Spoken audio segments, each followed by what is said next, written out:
So Paul is a rabbi, don't have any evidence he married. So he would have worn tefillin, phylacteries. These were, here they are. You're looking at a IDF, Israeli Defense Force soldier by the Western Wall. I took a picture of him, and he's got his phylacteries on his arm, and you see it on his head too. That's where I have little scrolls of God's word, scripture, rolled up and placed inside the box, prayer boxes. See his prayer box on his arm, and they do that wrapping of the arm as well. This is a modern Jew serving in the IDF, and he takes his break by going to the Western Wall and reading from the Torah, and he has his phylacteries on his arm. The talit is the prayer shawl. So if you had met Paul at the age of 20 in downtown Jerusalem, okay, he would have probably had, except for on the Sabbath, the tefillin on him, and he would have had the talit, the prayer shawl as well, a symbol of, you could say, a garment, and you see it there on your right side. There are just examples of you would have recognized him on the streets of Jerusalem as a rabbi. He would have been a teacher. Remember, they come to Jesus. The tax man comes to Jesus one day because he's not sure if Jesus qualifies as a rabbi, right? To be a rabbi, you got to have a degree. Degree from where? Where did Jesus get his degree? He didn't go to a Pharisee school. He didn't go to Sadducees, didn't have a school. He was not either one of those sects, Jesus. He was just a construction worker. Okay? So if you're not a rabbi, you're supposed to pay the yearly tax that all men above the age of 20 are supposed to pay to the temple. And the tax guy comes up to Jesus and doesn't know whether Jesus is a rabbi or not. Do you qualify as that or not? And Jesus will tell Peter to go catch a fish in the lake. You remember that? And Jesus ends up paying through the coin of the fish that Peter gets, both the tax for himself and for Peter, and basically saying, as an example, even though the son of the king is not supposed to pay the taxes, he is the son of God. He is God. He's not supposed to pay the taxes for the temple of his father, but he does, as an example, right?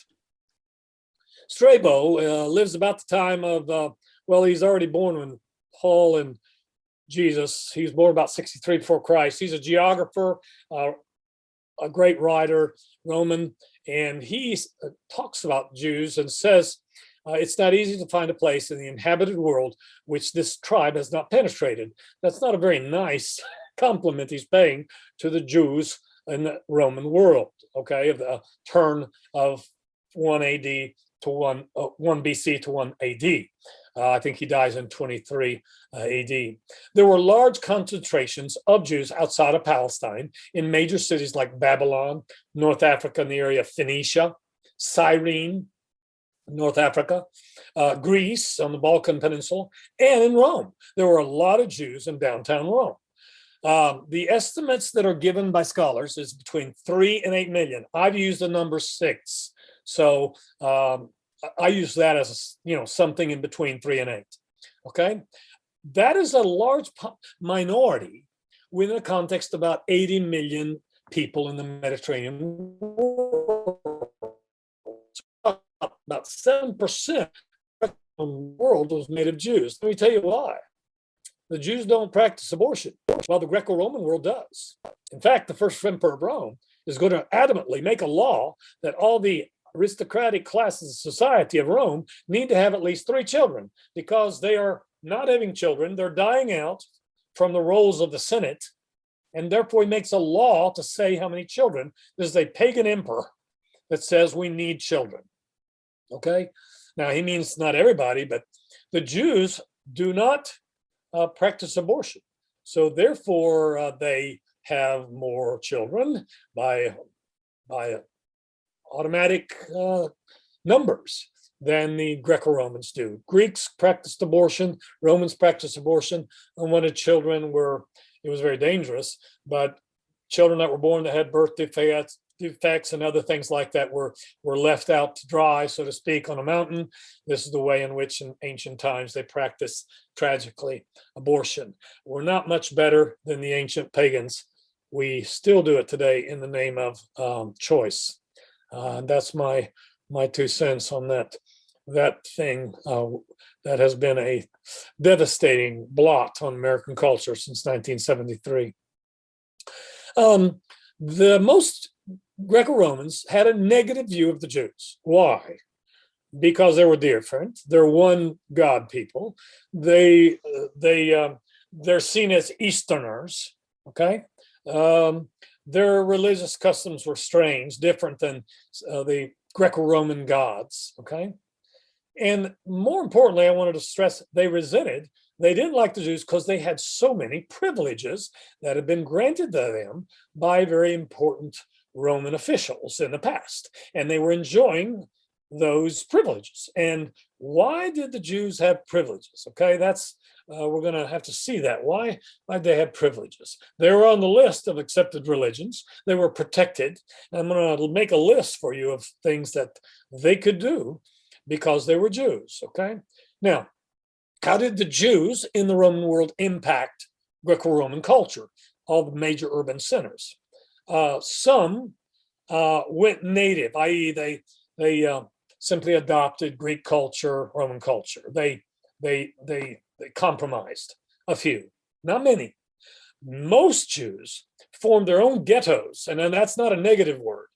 Ghetto became a negative word in when the Nazis formed the Jewish ghetto in Warsaw in World War II.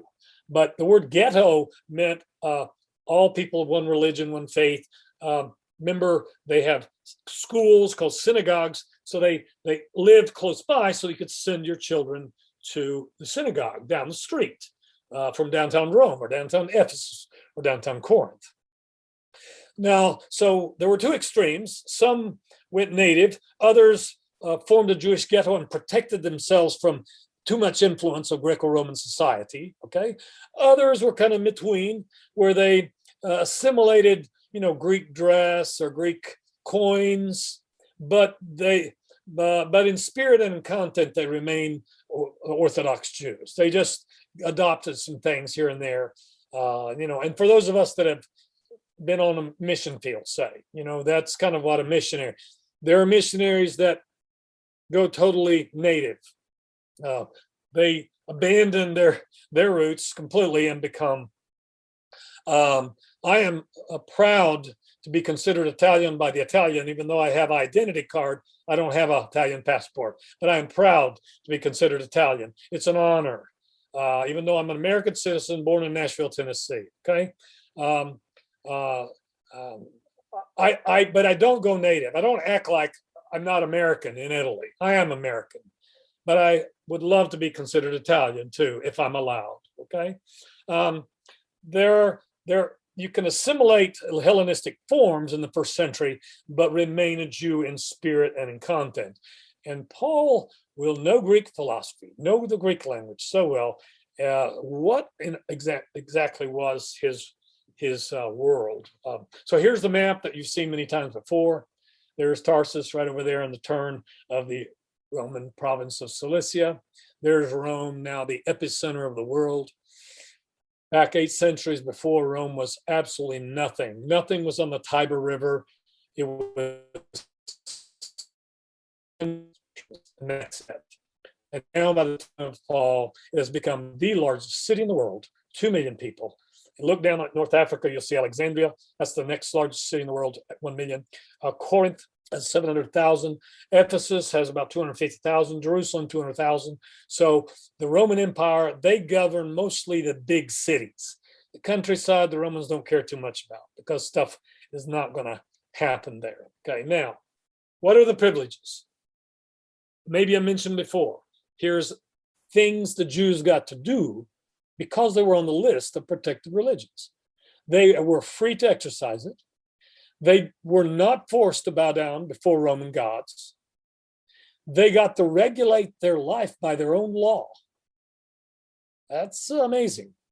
They were exempt from military service. That's amazing. Most people under Rome did not have that freedom. They were protected in their holy day. They were the only ones in all ancient culture to have Shabbat, 7, Saturday. And Romans knew not to call them for a meeting, not the Sanhedrin, not any meetings. Even the Roman governors in Palestine knew not to call a meeting on Shabbat. And by the way, Shabbat starts on Friday evening, right? When the sun goes down. So you need to get anybody you've crucified down by the sun going down on Friday. Is that right? That's why they finished off the two thieves. And he goes to check on Jesus because all crucifixions in Jerusalem had to be down and in the tomb by the time the sun went down, because Shabbat started. And if you want to start a rebellion with the Jews, try doing stuff on Shabbat. Okay, they protected the envoys with the temple tax from all over the empire. Roman legionnaires, soldiers, would protect the tax collectors of the Jews from their synagogues all the way back to the Jewish temple. That is amazing. The Romans only expected, as a proof of loyalty from the Jews, a daily offering for the emperor. It's kind of like what you read in the, do you know the drum of, let's see, what Persian king is it? I'm trying to remember. Oh, what king is it? Is it Cyrus? Cyrus, King Cyrus. The drum, we found archaeologically the drum of King Cyrus. And on that, he tells the Jews that he allows to leave captivity of Babylon, okay? He's a Persian, Cyrus the Persian. And he tells them, in exchange, you will pray for me. So I want you to ask for your God, Jehovah, Yahweh, protection for me. That's already there in the Cyrus cylinder of the 6th century, turn of the 6th century and the 5th before Christ. And the Romans did the same thing. That is, they asked that you give a proof of loyalty by a daily offering for the emperor's health, okay?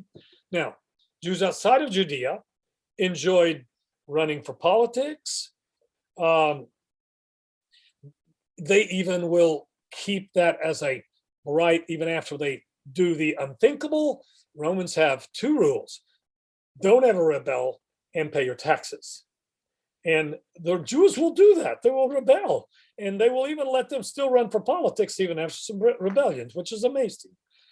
We have very prominent Jews in the 1st century AD in the Roman court, including, some say, the second or third wife of Nero. Her name was Poppaea. Some say that she had a lover but that was Jewish. I'm not sure of the source there, but there are several Jews that are in prominent positions within the Roman courts, so to speak.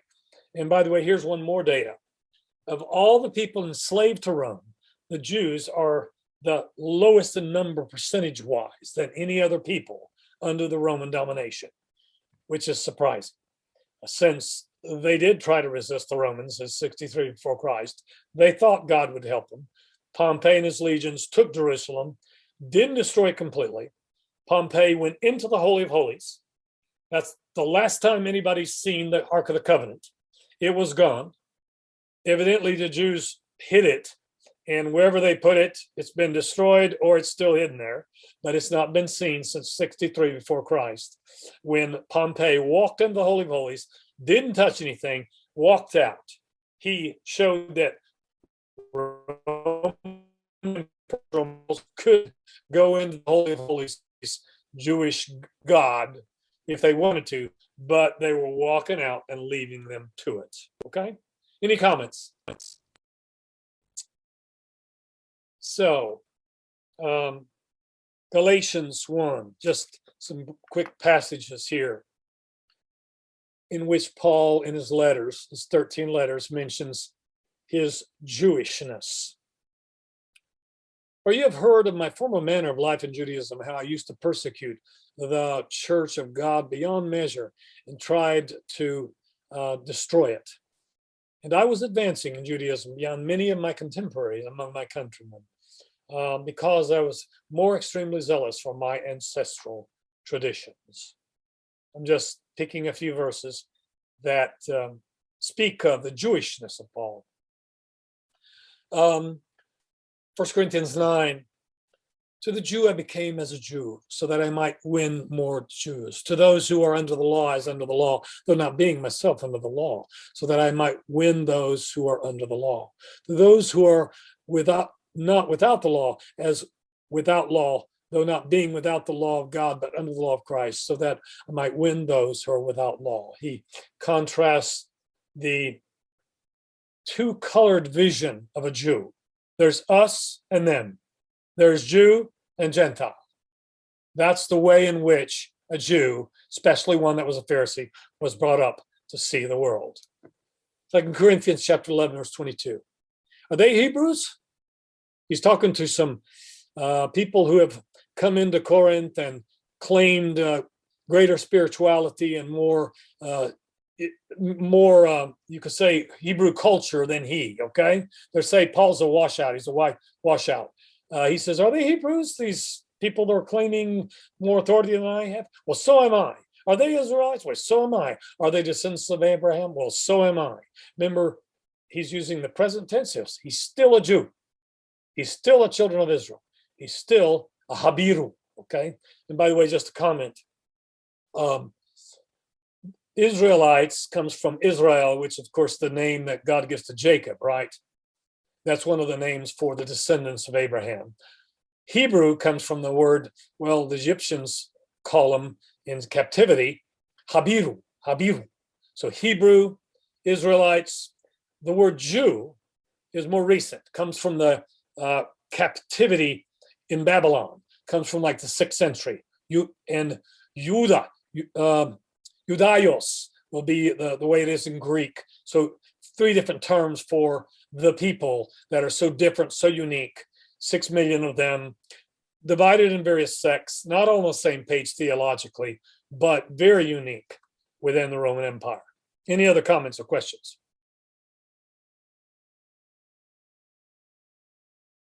When he gets in a competition match with some of the Judaizers or people that are claiming, more that their Jewish CV is more important than Paul's. Paul's dares to say the following. Here is his CV, all in a couple of verses. I was circumcised on the day of the nation of Israel, of the tribe of Benjamin, Hebrew of Hebrews, as to a law of Pharisee, as to zeal, persecutor of the church, as to righteousness which is in the law, found blameless. I just listed for you right there 6 things in those 2 verses that he mentions. The first 3 he has by birth. The second 3 he has by his own rights. He studied, he got them, okay? So he was circumcised on the 8th day by his parents up in Tarsus. He was of the people of Israel and knew exactly his descendants. He was of the tribe of Benjamin, named after the greatest king of Israel, well, at least until he decided to disobey God. But Hebrew of Hebrews means I was as close to Jehovah as you can be. And not only that, but I became a Pharisee. I studied in Jerusalem under Gamaliel to do that. And by the way, my GPA in the school of Gamaliel was at 4.0. That's what he meant by zealous. Okay, I had a better average than the rest of you. Well, in the rest of this PowerPoint and on the notes, you'll find a discussion of Paul and his view of the law, the Torah, the Old Testament, once he becomes an apostle. That's for another class. If you want to study it, there's just a few notes to follow up on that. I'd like to go ahead and spend a few minutes just considering the Greek side. We've already looked at Greek philosophy, Greek language, Tarsus, that having taught Paul, that was last class period, but I'd like to look at some things. Do you have anything you want to add here to the Jewishness of Paul? The fullness of time. It was the perfect time in history for God to send his son. I think I've mentioned before, I would have made an argument that our time would be the best. We got the internet, we got Zoom, but no, it's not. I am proven wrong by the fact that God chose 20 centuries ago, the time when the descendants of Abraham were 2,000 years into their story. They were 8 centuries under the dominators of the time.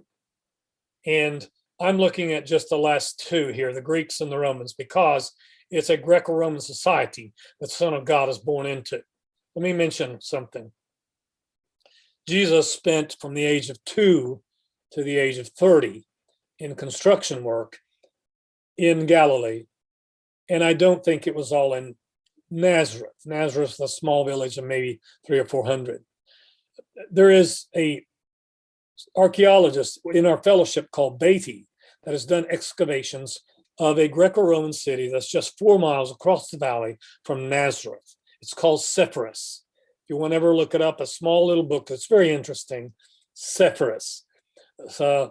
Zippora, as it's called today. And in the study abroad, I take our students there to look at the streets, the theater. Where did Joseph do a lot of construction with his son Jesus and the other sons that he had by Mary? Jesus will have 4 brothers after. My guess, and this comes again from those who have looked at where do you do construction in the Valley of Galilee where Nazareth is, and there was a lot of construction of Greco-Roman houses and the theater in Sepphoris, just north. So it would take about 45-minute walk, across the valley if that's where they went to work. It's a ventured, educated guess. That's where a lot of the construction would happen. Jesus, on his own, would have learned some Greek there, by the way. I'm not taking away the divine. I'm not taking away the God part. I'm just saying, did Jesus have to take quizzes in a synagogue? Did he have to repeat after his teacher? I'm not being blasphemous. I'm asking logical questions. When did he know he was God? I know that he knew he was God when he was 12, okay? Because remember the event in the temple where he says, now before that, when he's 2, 3, 4, 5 years old, his parents send him to the synagogue. Where did he learn Greek? When Jesus stands before Pilate, Pilate did not speak Aramaic or Hebrew. He didn't need to. Most governors were only assigned for 2 years. What language did Pilate and Jesus speak to each other? John chapter 19. Greek is my venture. And so did the apostles, by the way. Matthew, well, I don't think Matthew, the gospel, was written in Aramaic. I think it was written in Greek. I think that he had command of it. And by the way, the other apostles, because they were fishermen, commerce, they had knowledge of Greek as well. It was a Greek world. And that's the question I'd like to quickly analyze. Look at the map you have before you. Where did the Greek thing come from? When God chose the 1st century AD to have his son Paul, because God chose Paul to be born this time. Why was Greek? Latin was not the main language. Greek was, okay? The New Testament is going to be in Greek. Paul is going to be one of the top 100 writers of all time in Greek. Why? How? Okay? The Persians took over the world, the eastern side of the world, beginning with about the year 539 before Christ. The Babylonians were briefly on the scene of history for about 80 years. And then the Persians came out way out east. Their capitals, if you look in the middle of the map, are Ekbatana, Behistun, Shusha, Persepolis. And that's in modern day Iraq, by the way, the ruins of which you can visit today, but it's kind of hard to go to Iran with American passport at the present moment. I've never been there. But they took over the whole world. Look, you're looking at the pink.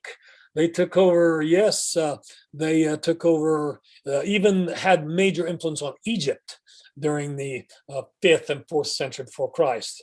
During their time, they really ruled a large part of the world. So the Greeks will have to rise when they, stop the Persians from conquering them. Those are called the Persian Wars. Have you ever heard of Marathon? One of the greatest battles, 490 before Christ. The huge army of the Persians, tens of thousands, is halted, and the Spartans weren't even there, by the way, at Marathon. And it's a surprising victory in 490, and the Greeks stopped the Persians. Well, the Persians are going to come back with the next king, Xerxes, and they're going to lose battles like Thermopylae. Maybe you've heard the story of the 300, right? They halt the huge Persian army for 3 days, but of course, 300 Spartans, no matter how good they are, and 7,000 Thespians from the city of Thebes cannot ultimately defeat the Persians, and they will all be killed, but they will slow down the advance of the Persians. And then in an amazing process over 11 years between 490 and 470 time, the Persians just simply get sick and tired of dealing with these pesky Greek city-states, and they leave. The Persians abandon Greece. They quit trying to conquer Greece, and the Greek city-states are greatly encouraged by that.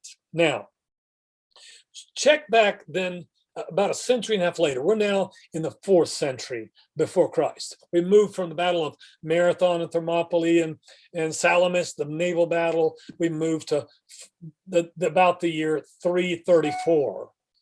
And in 334, a young man by the name of Alexander, one of the few in the history that will go down as the Great. Sometimes, by the way, that appellative is earned. Sometimes it's not at all. Herod is not great, okay? He's called that way, while Alexander is one of the greatest military leaders ever. A Greek young man, son of Philip II, who, when his father was assassinated by a bodyguard, took over when he was about 22 years old, 21, 22 years old. And he had been trained in his education by a guy you may have heard of. His name was Aristotle, and he was one of the great philosophers of Athens. And Philip II had brought Aristotle to the palace of the Macedonian kings in Pella, and had his son trained in military tactics and in thinking and philosophy and logic and rhetoric. And by the way, he trained his friends too, who became his generals in the incredible army they put together to go attack the Persians. Why does the whole world of the East speak Greek? Alexander is the answer. He has a vision that his culture and his language, Greek culture, is superior to any other. So he conquers, goes with his army of about 35,000, conquers all of the Persian Empire, all of it. It takes him 11 years to go all the way to the Indus River in India. That's the first time they ever saw elephants, by the way. There's an important battle that he fights. I'm down towards the middle of your slide here, at a place just north of the birthplace of Paul. Issus is a narrow pass, and that's one of the battles where Alexander the Great nearly lost it against the Persian armies, but he again finagled his way and was able to win again. And conquer the rest of the Persian Empire. And then he came down through Palestine. He didn't get any opposition from Jerusalem. He went on to Egypt and put the crown of Egypt on his head. He went all the way to Mesopotamia, to India, and then his army just quit on him. So I've quickly walked you through what this amazing young man did. And he died at the age of 33, either drowning in a river or of a fever, we're not sure. But by the year 323, the whole eastern side of the map of the world was imbued with Greek culture, Greek language, Greek gods, Greek entertainment, Greek military, Greek everything. And in fact, Alexander the Great intentionally even did things like marry 10,000 of his veteran soldiers, Greeks, to Asian women. He believed in that intermarriage was fine among cultures because he saw Greek culture as superior. Now, all of this is going to play out. You see, I would argue with God, why don't you wait till the internet's invented? And God would point to me and say, no, I'm letting Alexander do this so that there will be a common language in all the eastern part of the world called Greek. That's what God would tell me, and a few other things, I'm sure, on top of that, when I try to argue with God or second guess him, okay? The word for all that I described is right down there at the bottom, Hellenization. The word in Greek for Greeks is Hellenis, okay? Hellenization means the Greekifying of everything in the eastern part of the world. So Asian culture is mixed with Greek. And Jerusalem has Greek coins and Greek Olympics and Greek dress and Greek a lot of things, okay? Any comments, questions you have here?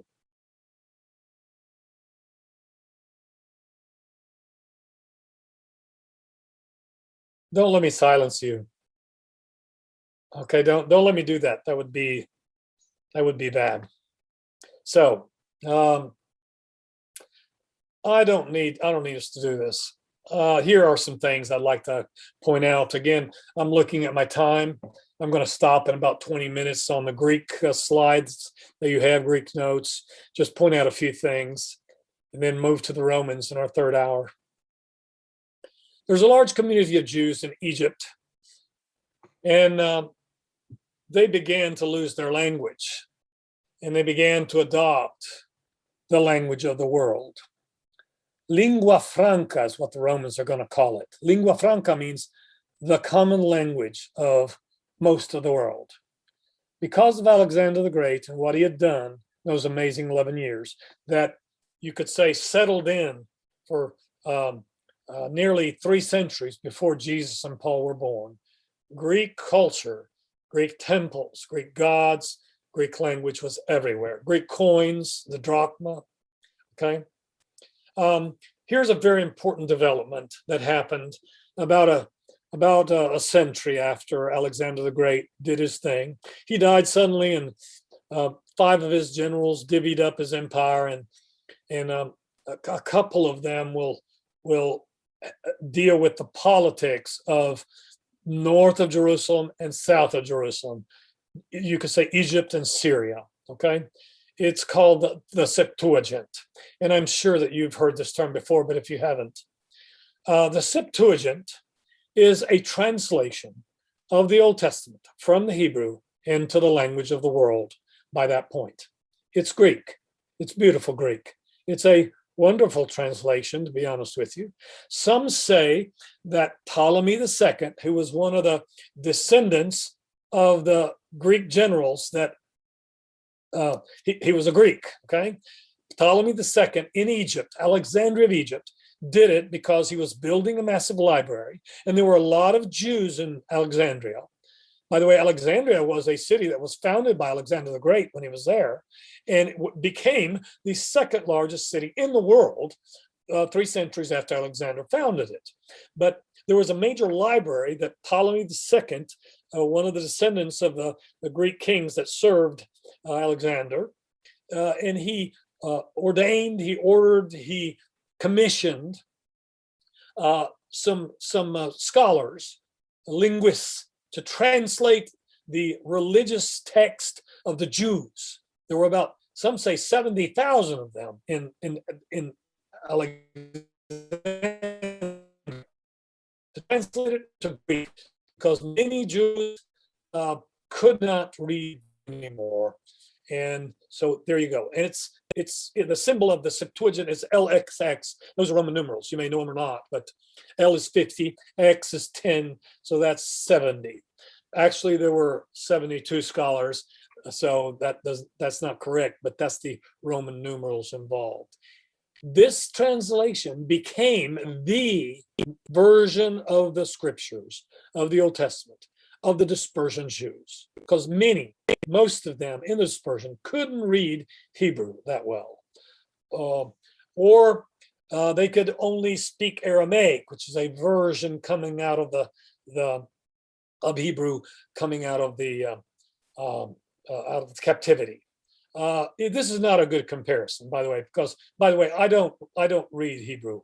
Like I said, I've studied it, but I don't read it. Have you ever tried to read Shakespeare in its original language, Elizabethan English? Okay, it's both beautiful and shoot me now. What? It adds a lot of THs on the end. What do you know? Some of the greatest plays of the master playwright of the English language are written in the 1590s, early 1600s, which of course is the King James, 1611, right? So you'll see a lot of similarities in the language there. Many could not understand the Hebrew. That was the language of God, but they couldn't understand it. So Septuagint came along, and while it was refused by some, okay, but it was very important for the development of the synagogues and the Jews and the dispersion, etc. Okay. Now there are several variants of the Septuagint. Please make note. And there are some differences, variances between the Septuagint and the original Hebrew Bible. Okay. There's more than one Septuagint. There are two or three, and the Septuagint is in a few moments at variance with the Hebrew text. But that said, there is an attempt to reconcile called hexapla. It's down there in the third line from the bottom. There's an attempt to unite the Septuagint versions into one. And by the way, Paul could quote by memory at least two versions of the Old Testament Bible, and he could quote the Septuagint by memory as well. Okay. Stephen quotes from the Old Testament, and he quotes the Samaritan version and the Septuagint. So it's even Stephen who was Greek, by the way. He was a Hellenist Christian in Jerusalem. He can quote from those two versions. Any comments? This is how Alexander influences the Old Testament scriptures, because he took Greek to Alexandria of Egypt, and he took it to Jerusalem, and he took it everywhere in the eastern part of the world. So there you go. Comments or questions?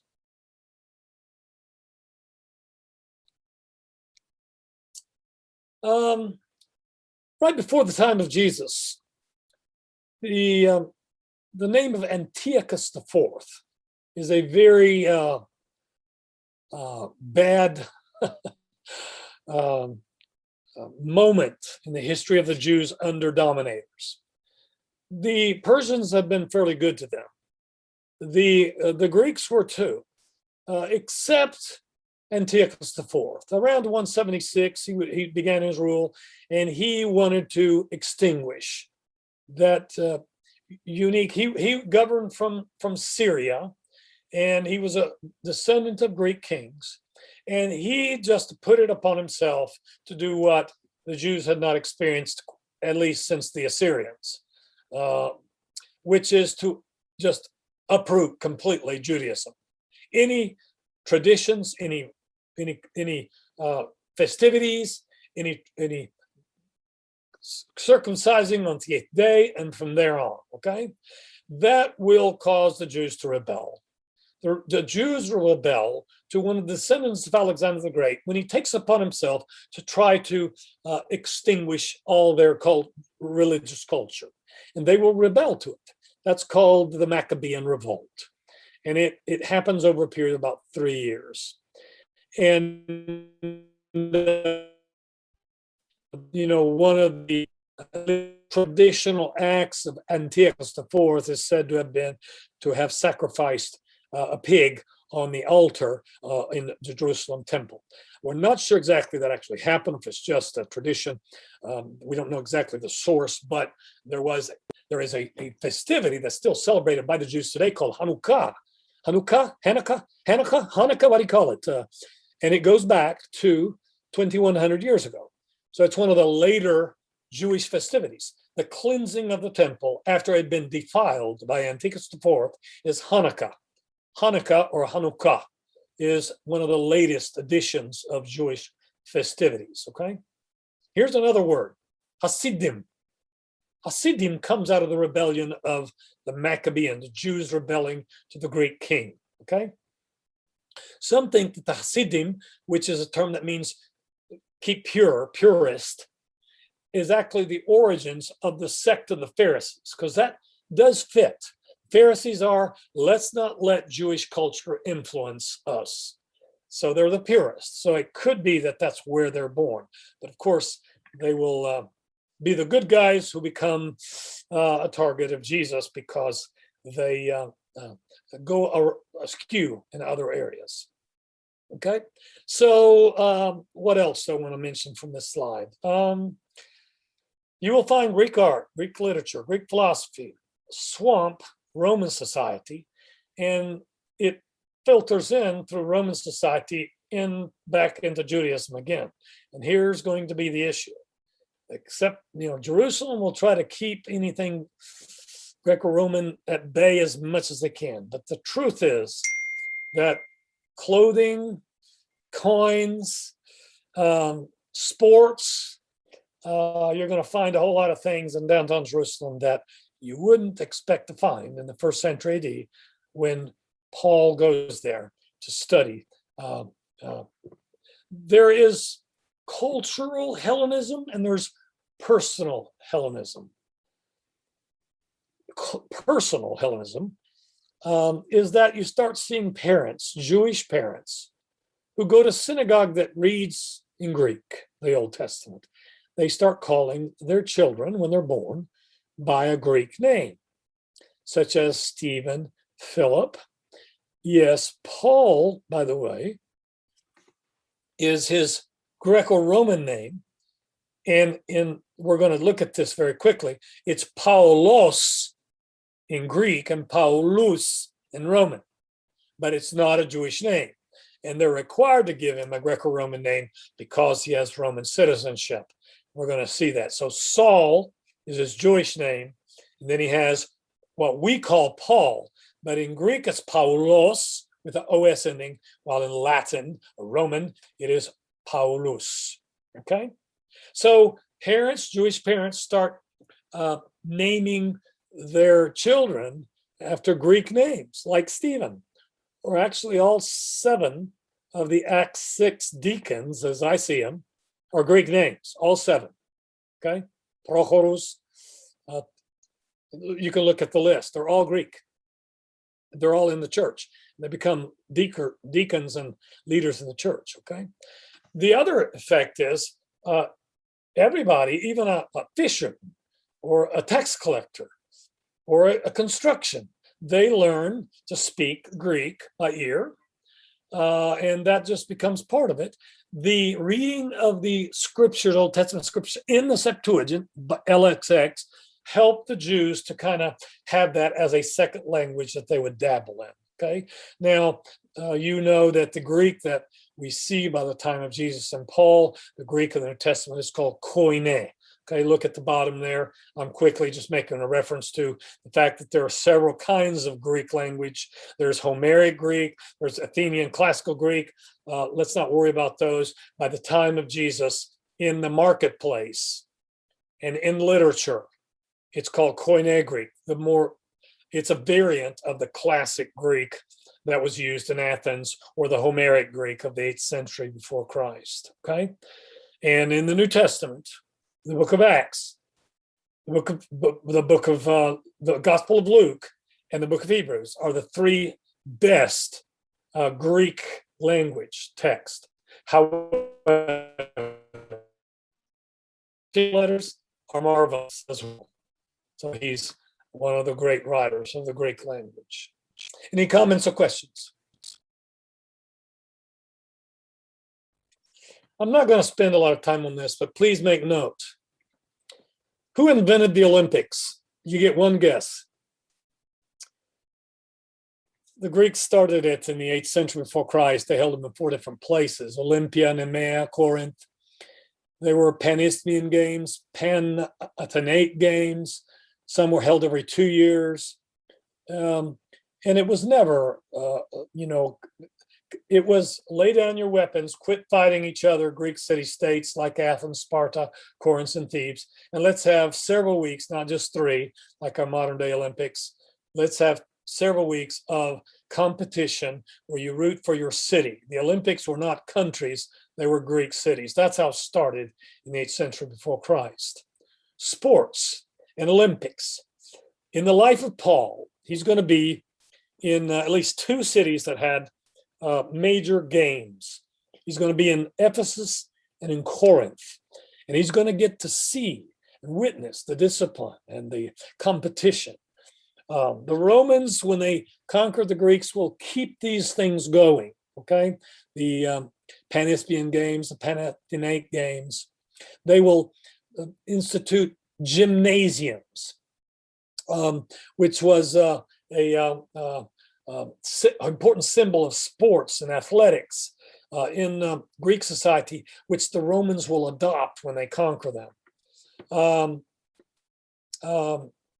Nudity was something that the Greeks had enshrined in their Olympics, so much that, for example, when you threw the discus or the javelin, half of your points came from how good you looked throwing it. And by the way, they practiced in the nude, and they put ointment all over their bodies, and the other half came from how far you threw it. So a very different view of things. But nudity is something that you're going to have to think in terms of, now, how does that mesh with the Jews, who are seen as the most prudish, so to speak, the ones who have the most rules about sex and marriage and modesty from their God. I mean, the Mosaic Law is very clear on all these issues, while the pagan gods don't give any instructions on any of those. And so the Greeks and the Romans absolutely feel free to exercise their rights, whether it's in the Olympics or it's in baths. The only difference they're going to make there is there are no mixing of genders in Greco-Roman baths, okay? The Jews are going to be recognizably different if they go to a bath because of their circumcision. Now, there were other societies, ancient times, that practiced circumcision, like the Egyptians. Pharaohs are circumcised, okay? We have the mummies. But Syrians, Babylonians didn't. Nobody in the ancient world did it for religious reasons. Nobody. When God told Abraham, enshrined circumcision as a sign of his people on males, it was a religious thing. In fact, if you were a slave, and there were very few, but there were under the Jews, you were circumcised even then, even as a non-Jew, if you served Jews. So here's where you see the influence of Greco-Roman society. Some Jews, circumcised by their parents on the 8th day, did reverse surgery. And that shows you the extent to which Greco-Roman culture was influencing even in Jerusalem itself, okay? Some went to the extreme of having surgery, reverse circumcision, so to speak, okay? The Jews were very reluctant to join Olympic Games and hippodromes, and especially very violent games, and many were enjoying the pain and suffering and death of another human being who was a slave or a warrior being captured in battle. But over time, they began participating fully. Let me show you here. This is in Sardis. You see that thing? That's a Turkish city out there at the top. Look in the middle. That's a major Greco-Roman entertainment center. Major Roman city of Sardis, one of the 7 churches of Asia Minor, is here. Now, when you look at that structure, please look just a few inches in there on the corner of that quadrangle. You see some columns and some structures on the corner, lower corner. Yes, you do. Yes, that's a Jewish synagogue. Now, I give this to you as an illustration of, good grief, there were lots of nude athletes, people practicing right there. And there was a major Jewish synagogue right on the corner of that. Okay, so they didn't go, out of town. This is surprising, okay, that a Jewish synagogue, and by the way, there is a view of that major Greco-Roman entertainment center, athletic center for training. Look how beautiful it is. These are the ruins of it. This is in the province of the Roman Empire, okay? And this is the foyer of the Jewish synagogue, which is massive. You're walking into one that's seated probably about 150, 200 people, and it's wealthy and it's rich, and obviously the Greco-Romans had granted the Jews a portion of that property to put their synagogue where they, worship their God there. Okay, so there it is.